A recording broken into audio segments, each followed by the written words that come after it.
예정의 주체와 대상, 그리고 시기와 방법, 목적과 의미를 그냥 간략하게 한번 정리해 보도록 그렇게 하겠습니다. 하나님 말씀 누가복음 22장 22절, 인자는 이미 작정된 대로 가거니와 그를 파는 그 사람에게는 화가 있으리로다 하시니, 인자는 바로 예수님이시죠.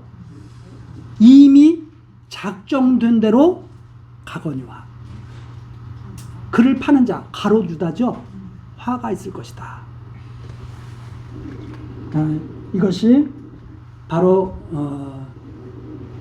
예수님께서 당신이 작정된 대로 이 땅에 오셨다가 작정된 대로 하나님께 돌아가실 것을 말씀하시는 거죠. 그런데 그걸 방해하는 자, 그게 이제 사단의 일이죠. 이 사단은 항상 착각하는 것이 뭐냐면, 아담을 제거하면 다 내 것이 되겠지. 예수님을 없애면 다 내 것이 되겠지. 이런 생각을 자꾸 하는 거죠. 그런데 화가 있을 것이다. 이렇게 말씀하시는 내용입니다. 자, 그래서 이번 시간 예정의 주체와 대상. 예정의 주체는 누구냐? 삼위일체 하나님이시죠. 예정의 주체는 성부 하나님, 성자 하나님, 성령 하나님이 예정의 주체입니다. 예정하실 때, 이 피조물을 지으실 때도, 이 피조물을 창조하실 때도 하나님이 그리스도가 함께 하셨잖아요. 그래서 예정의 주체는 하나님이시죠. 이 하나님은 성부 하나님, 성자 하나님, 성령 하나님이 함께 하셨다. 그 예정의 대상은 모든 피조물이죠.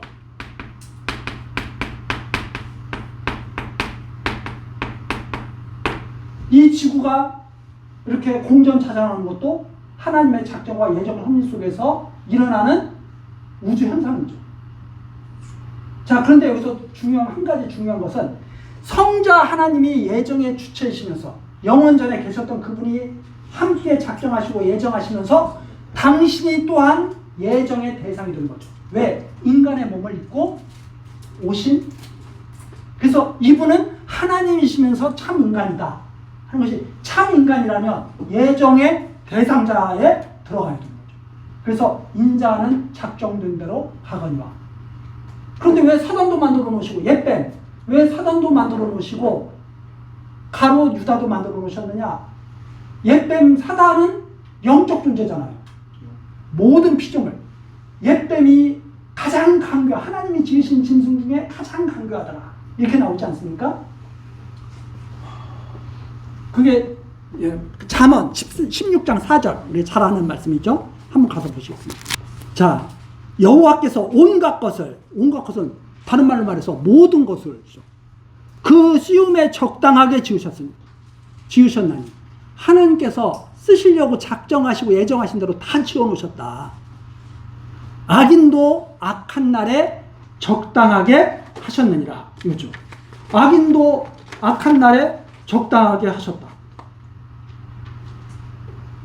하나님께서 쓰시려고 악인까지도 다 정해 놓으신 것이다 하는 말입니다. 그래서 예정의 주체는 하나님이시지만 대상은 모든 피조물이고, 특별히 인간의 몸을 입고 오신 그리스도까지 예정의 대상에 이렇게 들어가는 것이다. 자, 그러면 이제 예정의 시기와 방법입니다.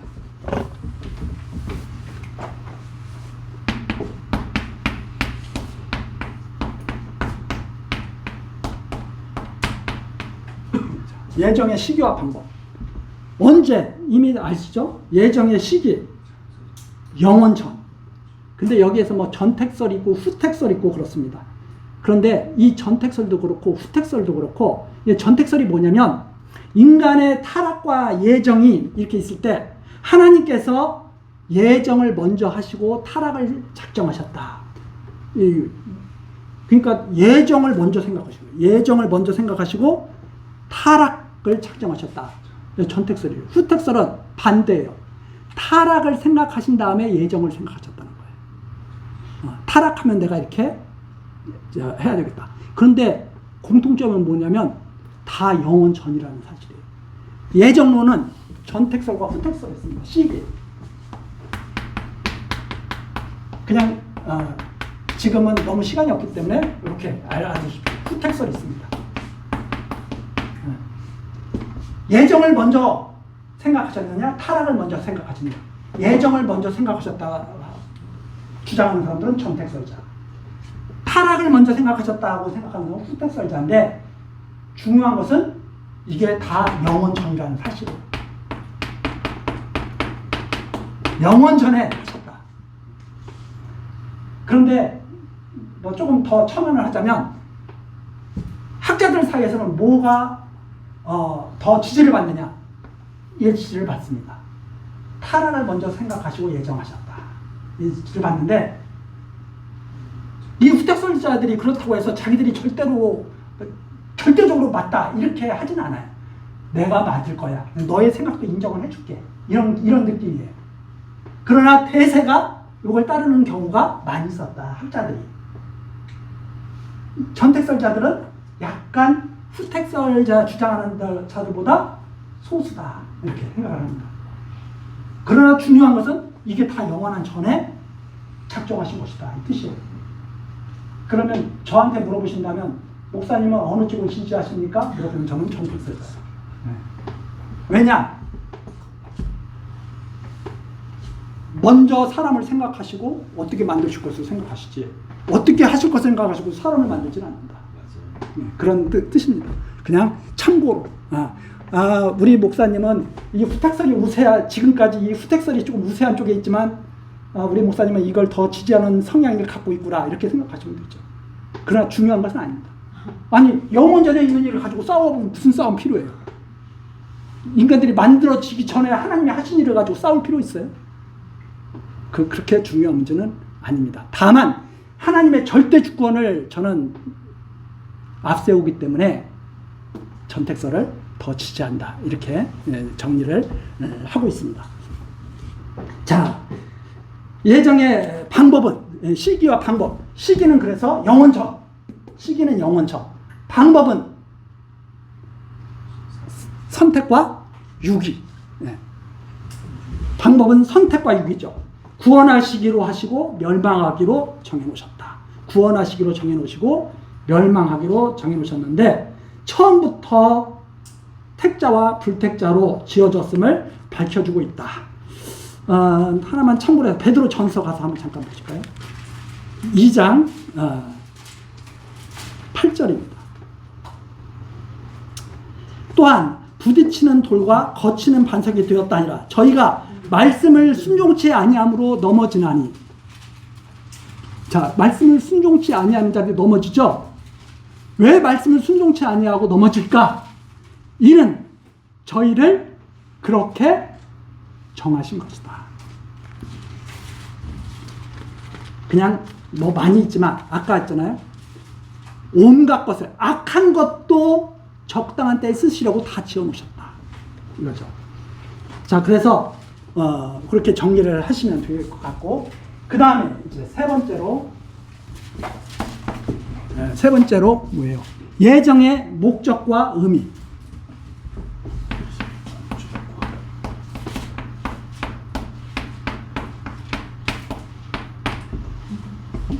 예정의 목적과 의미. 절대자 하나님이 왜 예정을 하셨느냐? 창조 목적과 동일한 거죠. 하나님이 왜 창조를 하셨느냐? 당신의 영광을 드러내시는 거죠. 화가가 왜 그림을 그리느냐? 자기의 영광을 표현하는 거죠. 마치 그런 거가 똑같은 겁니다. 그렇다면 예정의 궁극적 목적 역시 뭐예요? 하나님의 영광 선포예요.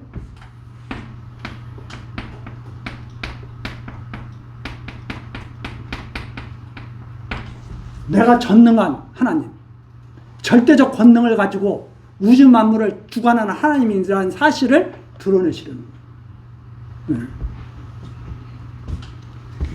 그래서 인간을 구원하신다.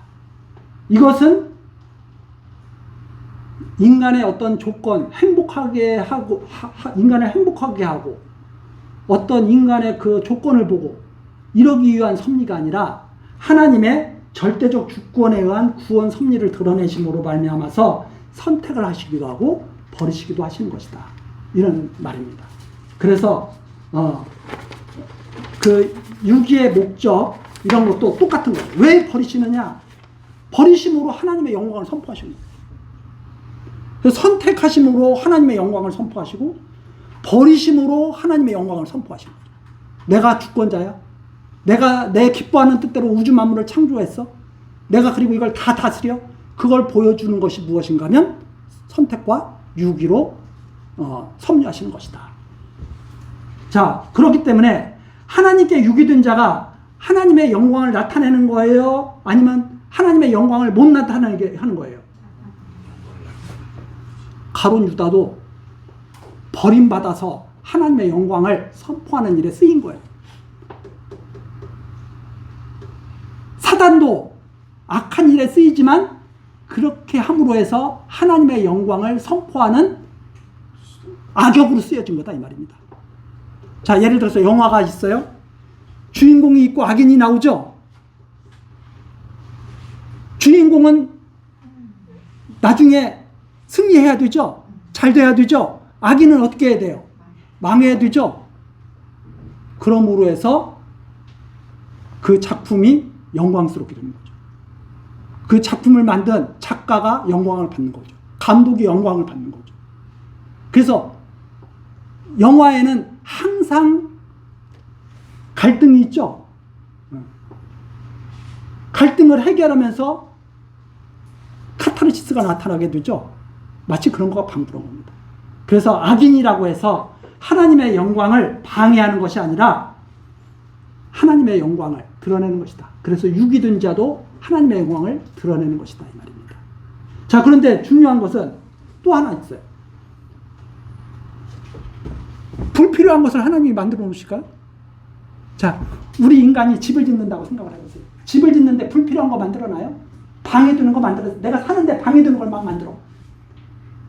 집을 짓는데 거실에다가 천조망 막 만들어 놓고 막 그래. 그런 사람 있어요? 없어요. 절대 방해되는 것을 만들어 놓지 않는 것처럼 하나님께서도 당신의 영광에 방해되는 것은 절대 만들지 않으신다. 그래서 모든 것이 다 쓰임에 적당하게 만드는 것이지 불필요한 것을 만드시는 하나님이 아니다. 그렇다면 우리 삶에 나타나는 모든 일들도 불필요한 일이 있을까요? 없을까요? 하나님의 영광을 나타내는 것이 우리 성도의 삶이고 이 세상이라면 불필요한 것이 하나도 없을 것이라는 시각을 갖게 됩니다. 자, 전쟁도 불필요해요? 불필요하지 않아요? 우리 인간들은 전쟁이 없으면 다 죽을 것 같죠? 근데 하나님은 평화의 때도 주시고 전쟁의 때도 주셔요. 왜 그래요? 당신의 영광을 나타내는 일이기 때문에. 그 시각이 세상 역사를 바라보는 새로운 시각을 갖게 됩니다. 그래서 그걸 인정할 때에야 하나님의 절대 주권과 그분의 영광을 온전히 받아들입니다. 평화의 때만 인정하는 것이 아니라 전쟁의 때도 인정합니다. 그래서 전도서 3장 1절에 하나님의 목적과 그 뜻을 이루는 것이 다 정해져. 웃을 때, 울을 때, 날 때, 죽을 때, 전쟁할 때, 평화할 때. 전도서가 지혜의 말씀이라고 우리 잘 알고 있잖아요. 읽고 받아들여야죠. 온갖 것이 하나님의 영광을 위한 섭리 가운데 나타납니다. 그래서 지금 이 세상 역사를 보면서 무엇을 보고 있어야 돼요? 하나님의 영광 선포의 역사를 보고 있어야 돼요.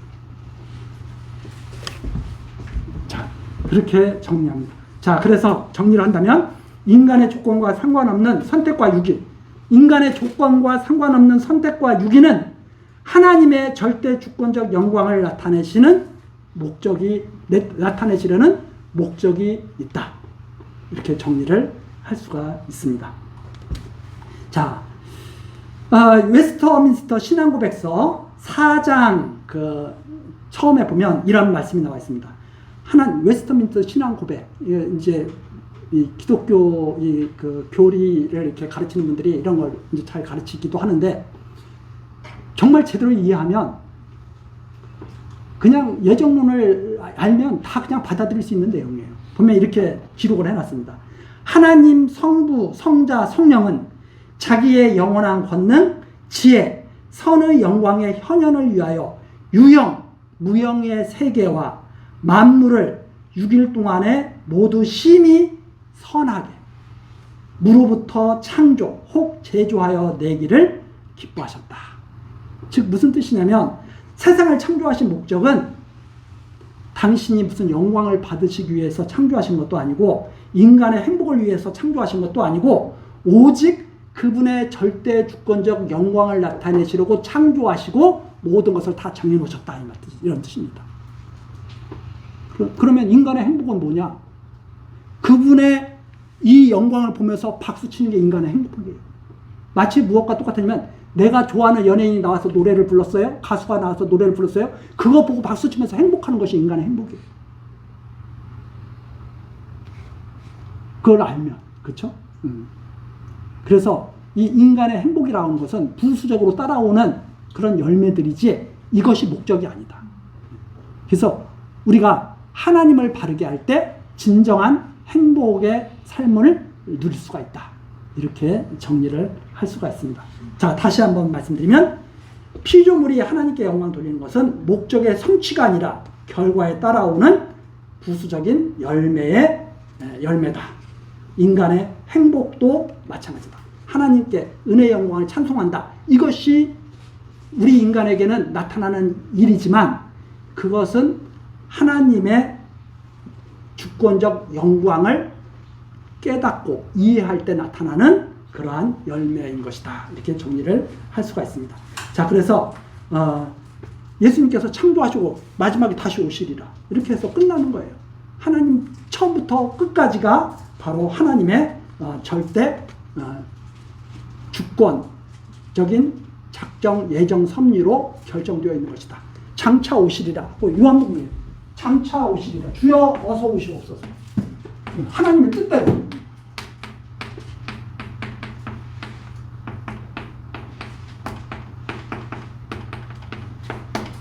하나님의 뜻이 이루어지기를 바라는 기도죠. 주여 오시옵소서. 정하신 대로. 다시 오실 것 이미 정해 오셨으니까. 자, 그렇게 정리를 하고, 이제 예정론에 따르는 문제들을 좀 정리를 해야 되는데, 자유의지가 있느냐 없느냐 하는 문제입니다. 인간에게 있는 자유의지는, 인간은 그럼 뭐야? 로봇이야? 뭐야? 이렇게 이제 질문하게 되죠. 그래서 이 자유라는 그 개념, 철학적인 개념을 잘 이해를 해야 됩니다. 자유라는 개념을, 아까 철학은 뭐라 그랬어요? 타락한 이성으로,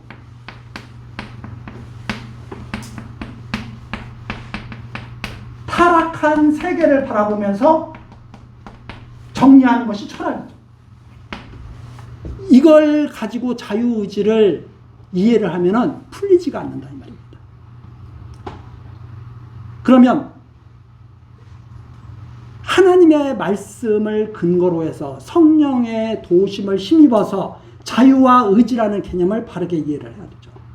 바르게 이해를 해야 되는데, 자, 성경에서 말하는 자유라는 것은 죄에서 해방되어서 하나님의 종으로 성령의 뜻을 따라서 살아가는 상태가 자유인 상태입니다. 그런데 이 철학에서 자유는 아무에게도 내가 간섭받지 않는 거예요. 이 타락한 이성인. 그래서 누가 나를 갖다가 간섭하면 나 자유를 뺏으려고 그러는 사람이야. 이렇게 이해를 하죠. 그럼 자유와, 인간이 모든 자유를 누린다고 하면 어떻게 되느냐? 내가 전철 다니고 있는데 나 눕고 싶으면 거기 누워요. 근데 누가 그걸 못하게 해. 너 왜 내 자유를 억압하는 거야? 이렇게 되는 거죠. 그러니까 이 철학적인 그런 개념의 자유를 가지고는 자유를 논할 수가 없어요. 어디까지가 자유고 어디까지가 방종인지 몰라. 그 적당한 선에서 야, 여기까지는 자유야. 근데 어떤 사람은 답답함을 느끼거든요. 어떤 사람은 예를 들어서 장발 단속할 때 어떤 사람은 나 원래 머리 길게 하고도 쉽지 않아. 자유스럽게 느끼는 거죠. 근데 어떤 사람은 머리 짧게 하라고 하니까 더 길게 하고 싶네. 길게. 누가 자유를 빼는 사람이에요? 누가 자유를 누리는 사람이에요? 아무도 결정할 수가 없어. 대세가 결정해. 환경이 결정하고 쪽수가 결정해. 그게 자유인가요? 그게 지혜인가요? 그래서 철학적 개념의 자유라고 하는 것은 잘못됐다. 성경적 개념의 자유를 가지고 의지도 똑같습니다. 의지도 이 철학적인 의지는 내가 내 뜻대로 무엇이든지 할 수 있는 것, 아무한테도 간섭받지 않는 것, 그런 의지가 인간한테 존재해요? 내가 아무에도 간섭받지 않아. 그런 의지가 존재할까요? 아무것도 간섭받지 않고 내가 스스로 나 지금부터 잠 안 잘 거야 하면 아무것에서 간섭받지 않고 잠 안 잘 수 있나요? 내가 지금부터 잠 잘 거야. 아무 것에도 간섭받지 않고 잠잘 수 있을까요? 근데 철학적 의지는 그런 걸 의지라고 자꾸 말을 해. 독립적으로 뭔가 내가 스스로 결단해서 해나갈 수 있는 거. 그러나 성경에서 의지는 그게 아닙니다. 성경에서 의지는 하나님의 절대 의지에 종속된 상태가 인간이 가진 의지예요. 그걸 상대적 자유의지 이렇게 표현을 하기도 합니다. 그래서 하나님의 절대적인 자유의지와 여기에서 이제 지금 문제점에 들어가시죠.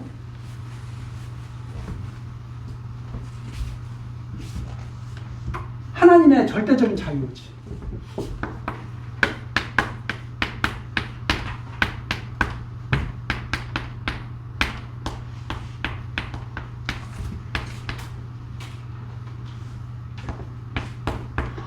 이 하나님의 절대적 의지야말로 갖고 계신 뜻이죠. 그 뜻이야말로 아무 것에도 간섭받지 않고 인간의 행위에도 영향받지 않고 당신의 기쁘신 뜻대로 모든 것을 할 수 있는 의지를 누가 갖고 계시느냐? 하나님만이 갖고 계시다. 하나님 절대적 의지. 그래서 당신 좋으신 대로 이 세상을 다 창조하실 수도 있어요. 당신 좋으신 대로 세상을 창조하신 세상을 끝마칠 수도 있어요. 인간의 행위에 전혀 영향받지 않고 역사에 영향받지도 않고 환경에 영향을 받지도 않아요. 이게 하나님의 절대 의지예요. 근데 인간의 의지는 절대 의지가 아니고 이 하나님의 절대 의지에 속해 있는 상대적 의지가 인간의 의지예요. 그걸 그림으로 간단하게 인간의 그 상태에 따라서 표현을 하면 이렇게 표현할 수 있습니다. 인간은 크게 4가지 상태의 변화를 성경에서 밝혀주고 있습니다. 이게 뭐냐면 첫 번째는 타락하기 전에 아담이에요. 타락하기 전에 아담은 어떤 상태로 그림으로 간략하게 표현한다면 하나님 안에 이 하나님은 아무 것에도 영향을 받지 않는 절대적 의지를 갖고 계신 이 하나님. 그런데 하나님 안에 상대적 의지를 가진 피조물들이 하나님이 지어놓으십니다. 이게 뭐냐면 아담, 사단, 뱀. 자, 이렇게 있습니다. 어떤 사람들은 이렇게 생각을 해요. 하나님의 의지가 있는데 아담의 영역이 있어. 아담의 그 뱀의 영역이 있어. 여기는 하나님이 참견을 못해. 이렇게 이제 생각을 하죠. 하나님이 여기는 이 영역 안에는 하나님은 절대 의지를 갖고 있다는 말을 잘못 이해해가지고 이 안에 아담의 영역은 하나님이 침투하지를 않아. 뱀의 영역도 하나님이 침투하지 않아. 이렇게 생각하는 경우가 허다하게 있습니다. 근데 그게 아니라 하나님의 영역은 구멍이 뻥뻥 뚫린 게 아니라 이 전체가 다 하나님의 영역이에요. 하나님의 절대 의지가 작용하고 있는 것이에요. 거기에서 아담은 상대적으로 자유를 누리는 거예요. 그래서 아담이 가지고 있는 것은 이때가 자유의지예요. 뱀도 이때 자유의지를 가지고 살아요. 이 상대적 자유의지예요. 상대적. 자, 이 상태. 동등해. 그런데 이 상태에서 뱀이 아담을 유혹하게 되죠.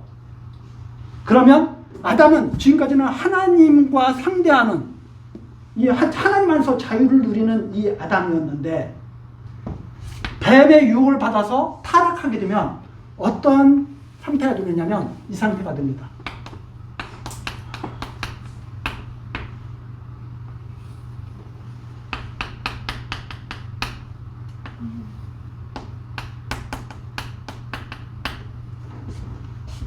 뱀의 종이 돼요.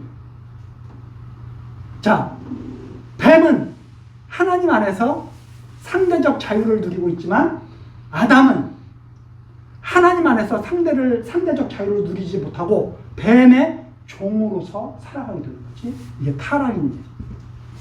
이게 원래의 인간, 원인. 이게 타락입니다. 이게 보통 예수 믿기 전에 인간이 출생할 때 이렇게 아담 안에서 출생할 때. 이 상태가 돼요. 그 다음에, 그런데 하나님이 죽은 자를 살리시는 하나님이 그리스도를 보내셔서 살리시는 역사를 하는 거예요. 그것이 바로 중생입니다. 이렇게 칠판 이럴 때는 칠판이 또 잠깐. 큰일 났네. 야, 자, 중생입니다.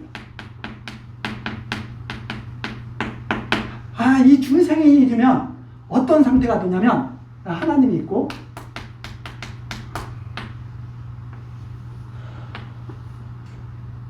뱀이 있는데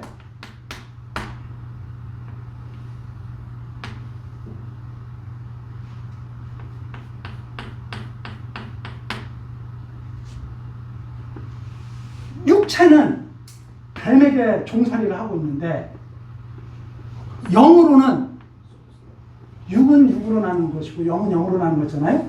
육으로는 하나님을 따르는 이 상태가 조금 다시 이 상태가 방불한 것이 조금 이루어진다 이 말입니다. 그래서 이 부분은 하나님의 뜻대로 살고 싶은 이 부분이 바로 이 거듭난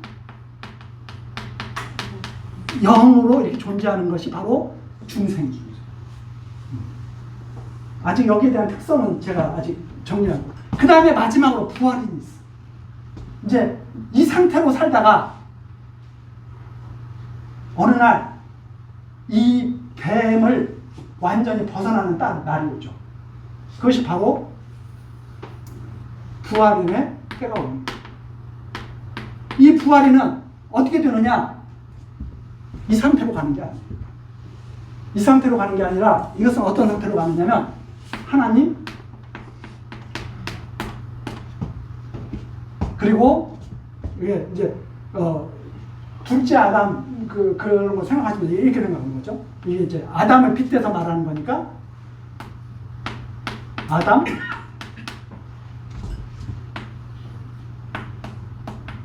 뱀이 있는데 제거 이 상태가 제거된 상태. 그리고 이것은 여기 원인은 이 아담은 생명으로 존재했지만 여기는 신령한 몸으로 존재해요.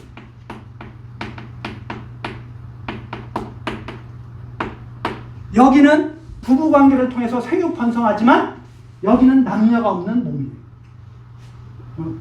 그래서 이것과는 크게 다른 것이 뭐냐? 뱀이 제거된 상태. 그리고 육체를 가진 생명이 신령한 부활의 몸을 입고 부부관계를 통해서 생육 번성하는 세계가 아니라 하나님의 아들로 존재하는 세계가 바로 이 세계거든요. 그 차이가 있어요. 자, 그러면 어떤 의지가 이제 되느냐? 자, 요즘에 AI 시대에다가 로봇이 나옵니다. AI 시대에 로봇이 나오죠. 근데 왜 두 가지 비유를 말씀드릴게요.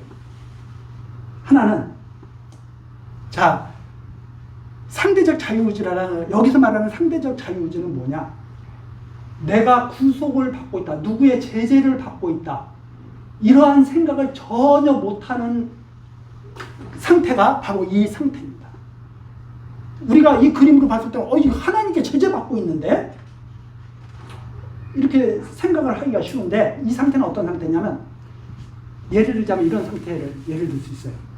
엄마가 뱃속에 아기를 갖고 있어요. 엄마가 뱃속에 아기를 갖고 있는데 엄마가 우유를 마셔. 아기는 엄마 뱃속에서 엄마가 마신 우유의 영향을 받아. 그런데 엄마 나 우유 싫어, 우유 싫어 이렇게 자기 막 의지를 가지고 거부할 수가 없어. 엄마가 술을 마시면 애기도 술 마셔야 돼. 근데 애기는 그 안에서 자기가 그냥 살아. 자, 엄마가 시장 가. 누구도 같이 시장 가요? 엄마 뱃속에 있는 애기도 시장 가. 근데 엄마가 시장 가는데 애기가 엄마 나 싫단 말이야. 나 이런 거 싫어. 그런 의지가 없어. 그냥 엄마와 함께 사는 거예요. 그것이 이 당시 아담이 누리고 있는 상태예요. 요즘 비유로 다시 이걸 좀 더 말씀드린다면 이런 거예요. 요즘에 로봇 뉴스에서 들으면 현대자동차가 로봇 해가지고 갑자기 지금 막 인기가 많아진다고 뉴스 막 그런 거 나오는 거 제가 본 적 있는데, 중국도 로봇 나오고 막 난리죠. 이제 앞으로는 이제 로봇이 아파트도 짓고 설거지도 하고 이제 다 할 시대가. 그래서 돈 많이 벌어가지고 나중에 나이 들면 로봇 하나 가정부 구해야 돼요. 이제 그런 시대가 오고 있어요. 그런데 요즘에 인공지능이라든가 로봇이 어떻게 발전해가냐면 이렇게 발전해갑니다. 예전에는 인간이 프로그램 해놓는 대로 움직이는 거예요. 너 이렇게 동쪽으로 가, 너 서쪽으로 가.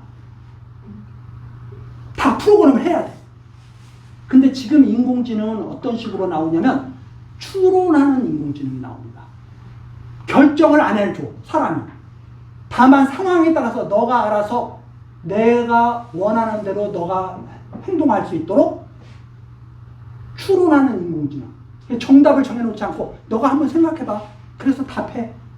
이렇게 인공지능을 사람들도 만들어갔죠. 로버트도 야 너가 상황에 따라서 뛰기도 하고 걷기도 해. 내가 걸으라고 할 때만 걷고 뛰라고 할 때만 뛰어. 이런 시대가 아니라 네가 판단해서 뛰고 싶을 때 뛰고 네가 판단해서 걷고 싶을 때 걸어. 그런데 내가 원하는 대로 했으면 좋겠어. 이게 요즘 사람들이 지금 인공지능과 로봇을 만들어가는 그 단계에 있죠. 하물며 하나님께서 어떻게 하시겠느냐 이 말입니다. 아담아 너 하고 싶은 대로 해. 그런데 나는 내가 원하는 것이 있어.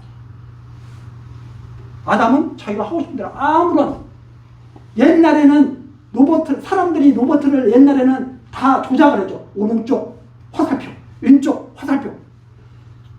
그런데 지금은 필요가 없고 네가 판단해서 해. 이런 시대가 됐잖아요. 그런 것과 방불한 것이다 이 말입니다. 상대적 자유의지라고 하는 것이. 인간에게는 아무런 제재가 안 느껴져. 그렇지만 하나님께서 네가 판단해서 네가 하는 대로 해. 그런데 그것은 내가 정한 대로 이루어질 거야. 이거죠. 뱀도 마찬가지죠. 뱀도. 이게 이런 상태다 이 말입니다. 그런데 아담이 뱀의 유혹을 받고 뱀의 말을 듣게 되죠. 하나님의 말씀을 들으면 하나님의 종이고 뱀의 말을 들으면 뱀의 종이죠. 그 순간 하나님의 말씀을 들었던 아담이 뱀의 말을 듣는 순간 자기 상대적 자유의지를 뱀에게 뺏겨버리는 거죠. 그래서 뱀 아래에서 자유를 누린다고 착각을 하는 건데 사실은 뱀의 종으로 살고 있다 이 말입니다. 그래서 하는 모든 일이, 그래서 루터가 그렇게 말해요. 의지 말만 의지야. 너는 죄의 종이야. 이 상태죠. 그래서 모든 일이 다 뱀의 종으로 살고 있다는 것을 드러내는 일이 되는 것이다. 왜? 이건 다 하나님의 말씀을 그 마치 유다와 같은 편에 있는 거예요. 완전히 하나님의 원수로 살고 있는 거죠. 그래서 이 상태가 됩니다. 그래서 이것이야말로 이때 누리던 상대적 자유의지가 완전히 없고 죄의 종으로 살아가는 상태가 바로 이 상태다. 그래서 모든 일이 다 죄다 말입니다. 그가 하는 모든 일이 다 자기 육신을 위해서 하는, 썩어질 육신을 위해서 살아가는 삶이니까. 하나님이 당신의 영광을 위해서 이렇게 만들어 놓으신 거 아니에요? 근데 뱀의 종으로 뱀의 영광을 위해서 살아가는 삶이 삽니다. 모든 일이 다 불의한 거죠. 그 다음에 이 상태는 이게 바로 이스마엘과 이삭의 관계, 비유가.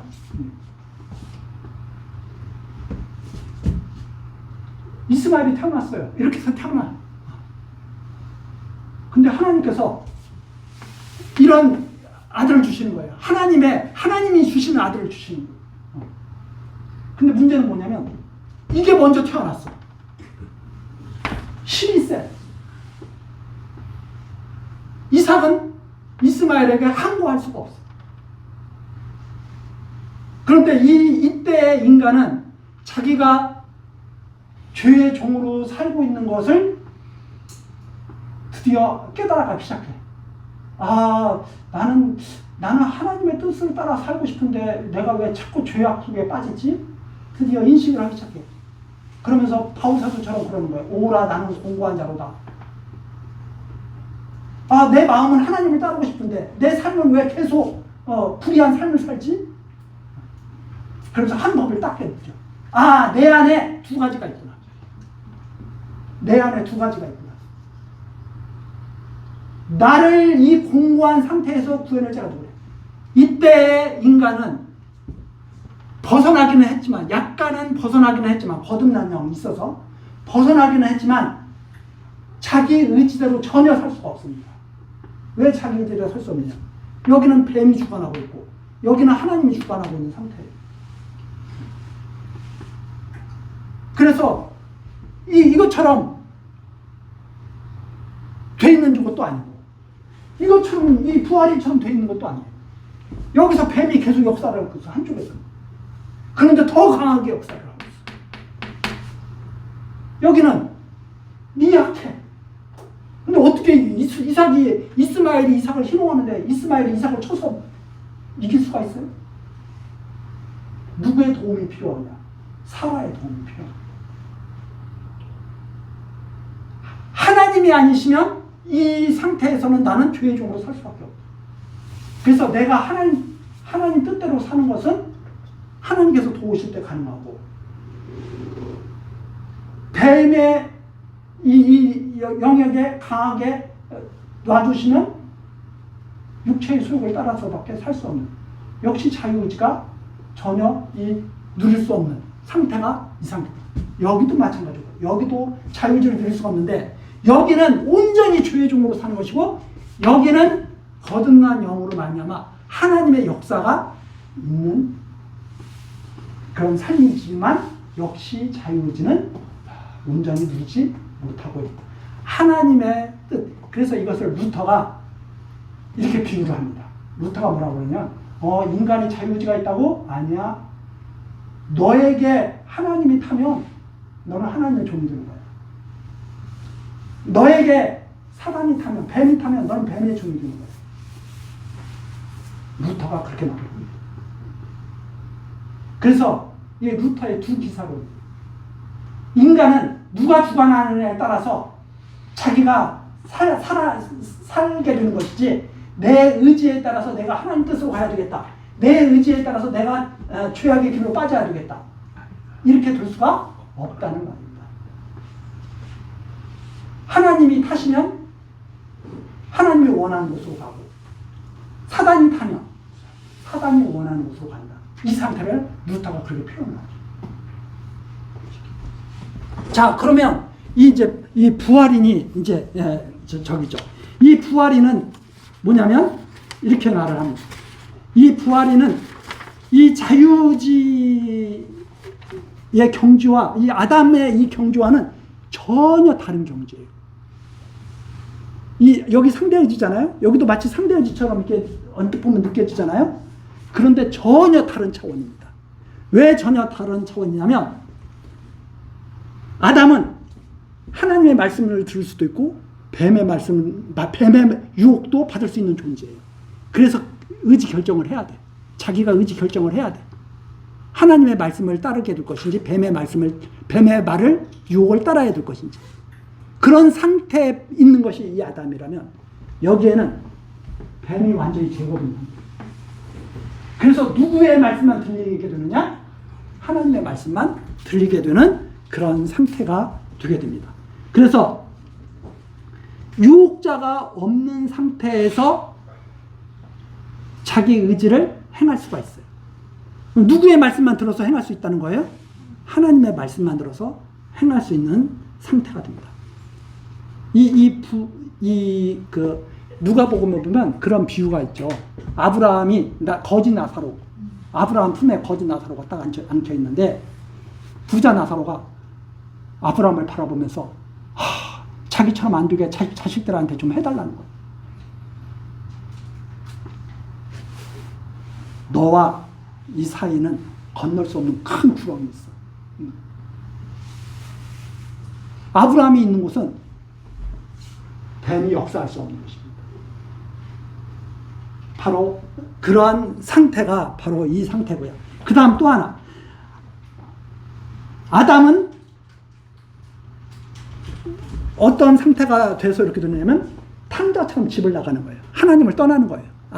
아버지를 떠날 수 있는 상태가 이 아담의 상태예요. 아버지와는 같이 있지만 아버지를 떠날 수 있는 상태예요. 왜? 아버지의 사랑을 알지를 못해. 뱀의 유혹을 더 잘 받을 수 있는 상태예요. 그런데 저 부활인의 상태는 아버지의 사랑을 깨닫고 돌아온 탕자의 상태예요.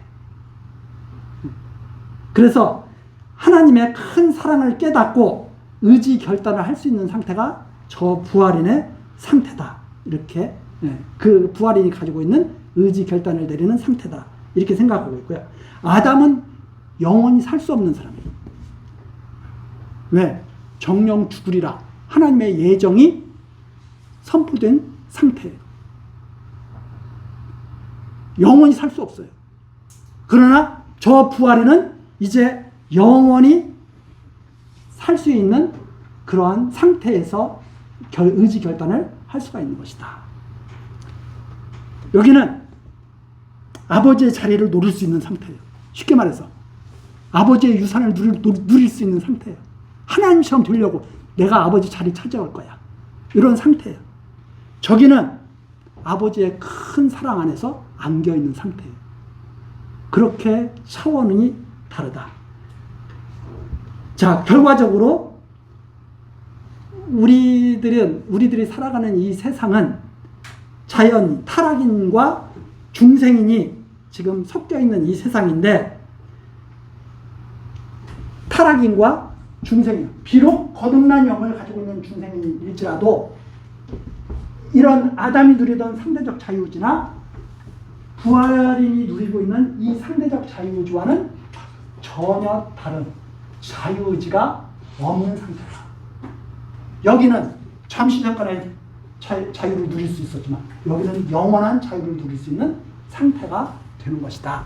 이렇게 우리들이 정리를 해볼 수가 있습니다.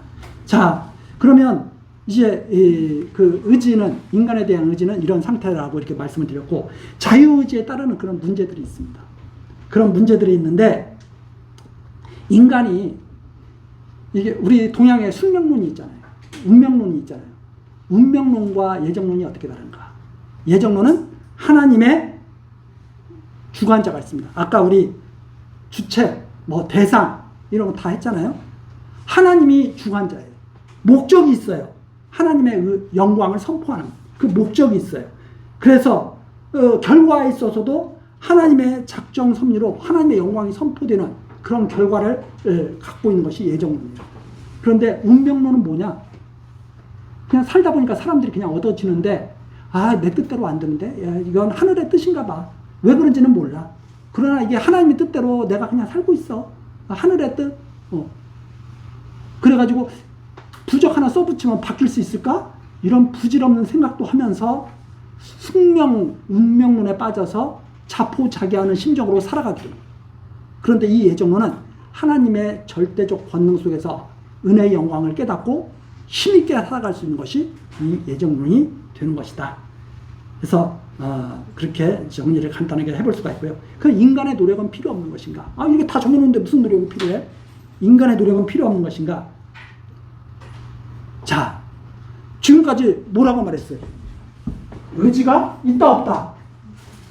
말은 되지만 의지는 없다. 그러면 의지는 없다고 그랬는데 하나님이 다 정해놓으신 일이라면 거기까지는 잘 들었어. 나는 안 해도 되겠네? 누구 마음대로? 자기 마음대로 의지가 있다 이거예요. 하고 하지 않고와 내가 결정할 수 있다고 자꾸 생각하는 거예요. 야, 하나님이 다 정해놓으셨어. 그럼 나는 아무것도 할 필요가 없겠네? 누구 마음대로 아무것도 안 해. 질문 자체가 잘못됐다. 하나님의 절대 주권 속에서 나는 아무것도 할 수 없다. 이랬으면 그럼 하나님이 그럼 원하시는 대로 살 수밖에 없겠네. 이렇게 정리를 해야 맞죠. 하나님이 다 정해놓으셨으면 그럼 나 아무것도 안 할래. 앞에 말하고 뒤에 말하고 이해를 전혀 다르게 하고 있는 거죠. 자, 그렇게 정리를 하게. 자유의지가 없는데 무슨 내 마음대로 한다고 자꾸 그런 걸 질문하느냐 이 말입니다. 그래서 인간이 그런데 무슨 일을 하잖아요. 그런데 그러면 누구 의지대로 하고 있느냐? 이 의지대로 하고 있느냐? 이 의지대로 하고 있느냐? 이 의지는 무조건 누구의 의지대로 하고 있어요? 뱀의 의지대로 하고 있는 거예요. 이 의지는 하나님의 의지대로 행할 수도 있고 뱀의 의지대로 행할 수도 있는 상태가 이 상태죠. 그 나는 어떻게 하기를 간구해야 돼요? 하나님께서 나를 붙들어 주시기를 간구해야 돼요. 그래서 그런 일들. 하나님이 다 예정을 놓으셨는데 전도는 왜 해요? 하나님이 전도하게 하시면 해야지. 사도 바울이 아시아로 복음 전하려고 하니까 하나님이 어떻게 해요?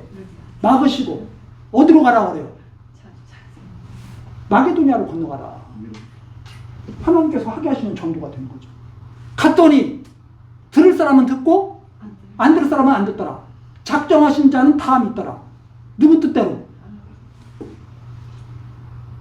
전도할 필요가 우리 인간에게 있어요 없어요? 라는 질문이 맞아요 안 맞아요? 안 맞아요. 전혀 맞지 않아요. 하나님의 작정과 예정 섭리를 전혀 이해하지 못하고 하는 질문이죠. 그 다음에 죄의 책임 문제입니다. 하나님이 다 하셨는데 하나님이 그럼 결국은 다 하나님 뜻대로 이루어진 거 아니냐? 그런데 왜 우리에게 죄의 책임을 묻느냐? 여기에 대한 이론이 또 여러 가지가 있는데 시간이 지금 많이 지나서 그걸 다 소개하지는 않겠습니다. 여기에 대한 이론들이 또 많아요. 쓸데없는 소리죠. 한마디로 딱 결정할 수 있습니다. 로마서 9장 19절. 자, 혹 내게 말하기를 그러면 하나님이 어찌하여 허물하시느냐? 누가 그 뜻을 대적하리요 하리니. 예정론을 잘 들었어요 안 들었어요? 듣긴 잘 들었어. 근데 질문을 이렇게 한다 이 말입니다. 이 사람아 내가 네 위에 감히 하나님을 힐문하느냐? 지음을 받은 물건이 지은 자에게 어찌 나를 이같이 만들었느냐 말하겠느냐? 토기장이가 진흙 한 덩이로 하나는 귀 쓸 그릇을 하나는 천이 쓸 그릇을 만드는 권위 없느냐? 만일 하나님이 그 진노를 보이시고 그 능력을 알게 하고자 하사 멸하기로 준비된 진노의 그릇을 오래 참으심으로 관용하시고 또한 영광을 받기로 예비하신 바 궁율의 그릇에 대하여 그 영광의 부여함을 알게 하고자 하셨을지라도 무슨 말하리요? 야, 하나님이 다 택자 불택자 만들었어. 거기다가 무슨 말을 해? 입 다물어. 하나님은 토기장이고 너희는 진흙에 불과해. 이런 말씀이잖아요.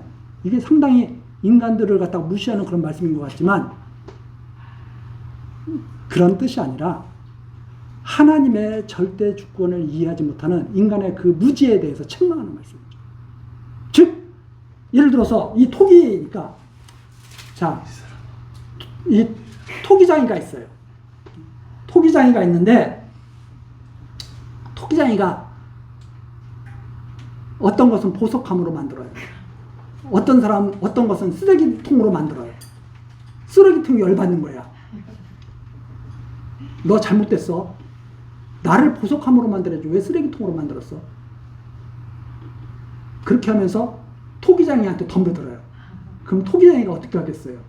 네 말이 맞다 그러겠어요? 주제도 모르고 하면서 깨부수겠어요. 자, 그런데 문제가 이겁니다. 하나님께서 이 토기장이라고 비유를 하셨잖아요. 우리가 도자기 하면 고려 청자 그런 거 유명하잖아요. 도자기를 굽는 온도에 따라서 질이 달라집니다. 도자기를 어떻게 몇 도에서 굽느냐, 800도에서 굽느냐, 1300도에서 굽느냐에 따라서 도자기의 질이 달라진다고 해요. 그럼 고려 청자 같은 경우는 보통 한 1300도 정도에서 만들어진다고 그래요. 그런데 도자기를 만들 때 토기로 딱 구운 다음에 그 엄청난 불 속에다 집어넣어 버리는 거예요. 도자기가 난리 치는 거예요. 야, 뜨거워 죽겠어. 좀 꺼내. 그럴 수 있어요? 집어넣으면 800도에다 집어넣으면 800도에서 구워져야 돼. 1300도에다가 집어넣으면 1300도에서 구워져야 돼. 그러면 결과가 어떻게 나타나요? 귀하게 쓸 그릇은 그 고난 속에서 이게 토기야. 집어넣어버려. 시간을 지내. 도자기로 나올 때까지 견뎌내야 돼. 그 시간을. 마치 병아리가 그 어미 되어서 나오기 위해서는 어미가 알을 품고 있어야 돼. 또 일정한 온도로. 그 정한 온도로 이거 병아리를 품고 있어야 돼. 그러다가 시간이 딱 며칠 지나고 나면 병아리가 거기서 딱 태어나. 그 동안에는 병아리는 어디 안에 있어야 돼요? 달걀 껍질 안에 이렇게 있어야 돼. 그런데 정한 시간이 딱 지나면 그 껍질을 깨고 병아리가 딱 나와. 그래서 생명을 이렇게 만끽하게 되는 거죠. 마치 그런 것과 똑같은 것처럼 우리 인간들이 하나님이 정하신 그 섭리 가운데서 어떤 사람은 잘 되어서 나오고 어떤 사람은 딱 토기장에 보니까 이건 아니네. 깨트려버리는 거에 딱 나온다 이 말입니다. 그게 토기장의 권한이라는 거예요. 똑같은 세월을 지났는데 똑같이 가마에 들어갔다 나왔는데 어떤 것은 딱 보다 깨버리고 어떤 것은 귀 딱 씁니다. 그게 토기장의 권한이죠. 그걸 누구 마음대로 해요? 토기장이 유일하게 마음대로 할 수 있는 것은 그것을 만드는 그 토기장이 할 수 있는 거죠. 그걸 지금 비유로 이렇게 말씀하시는 겁니다. 그래서 하나님께서 왜 나를 이렇게 섭리하느냐? 이러한 것은 이치에 맞지 않는 질문이다. 왜 나를 죄 안에 가두었느냐? 왜 아담을 죄 안에 가두었느냐? 이렇게 항거하는 것은 그것은 하나님의 절대 주권을 이해하지 못하고 자기가 하나님보다 낫다고 하는, 훨씬 낫다고 하는 그런 잘못된 교만한 마음으로 항거하는 것이다. 그래서 욥기에서는 이렇게 말하죠. 시간이 많이 지났으니까 이거 하나만 찾아보고 마치도록 하겠습니다. 욥기 23장.